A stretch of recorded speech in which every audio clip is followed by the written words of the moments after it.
പാലക്കാട് ജനവാസ മേഖലയിൽ കാട്ടാനക്കൂട്ടമിറങ്ങി. പുതുശ്ശേരി ചുള്ളിമടയിലാണ് 14 കാട്ടാനകൾ എത്തിയത്. നാട്ടുകാരും വനവകുപ്പ് ചേർന്ന് കാട്ടാനകളെ പടക്കം പൊട്ടിച്ച് കാട്ടിലേക്ക് അയച്ചു. പ്രസാദ് ഉടുമ്പശ്ശേരിയുണ്ട് വിശദാംശങ്ങളുമായി. പ്രസാദ്, ഈ കാട്ടാനകളെ മുഴുവൻ കാട് കയറ്റിയോ? കഴിഞ്ഞ കുറെ നാളുകളായി ഈ കഞ്ചിക്കോട് മേഖലയിൽ കാട്ടാനക്കൂട്ടം തമ്പടിച്ചിട്ടുണ്ട്. ഇന്ന് രാവിലെയും ചുള്ളിമട ഭാഗത്ത് കാട്ടാനക്കൂട്ടം ഇറങ്ങി കൃഷി നശിപ്പിച്ചു.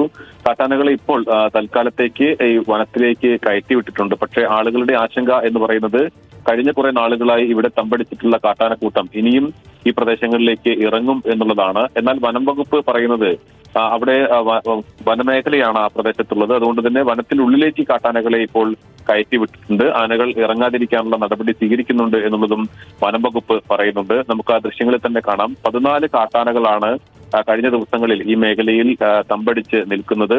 എന്തായാലും ആ പ്രദേശത്തുള്ള ആളുകളെല്ലാം തന്നെ ആശങ്കയിലാണ്. പ്രത്യേകിച്ച് ഇപ്പോൾ നെൽകൃഷി വിളവെടുക്കുന്ന ഒരു സമയമാണ്. പലയിടത്തും കൊയ്ത്ത് കഴിഞ്ഞിട്ടുണ്ട്, ചിലയിടങ്ങളിൽ കൊയ്ത്ത് അതിന്റെ അവസാന ഭാഗത്താണ്. അതുകൊണ്ട് തന്നെ കാട്ടാന ഇറങ്ങിക്കഴിഞ്ഞാൽ വലിയ തോതിൽ കൃഷി നശിക്കുമെന്ന ആശങ്കയാണ് പ്രദേശത്തുള്ള ആളുകൾക്കുള്ളത്. പാലക്കാടാണ് ഇത്തരത്തിൽ കാട്ടാനക്കൂട്ടം ജനവാസ മേഖലയിൽ ഇറങ്ങുന്ന സാഹചര്യം ഉണ്ടായത്. ഇപ്പോൾ താൽക്കാലികമായി ഈ കാട്ടാനക്കൂട്ടത്തെ കാട് കയറ്റി എന്നുള്ളതാണ്. വിശദാംശങ്ങൾ നൽകുകയായിരുന്നു പ്രസാദ് ഉടുമ്പശ്ശേരി.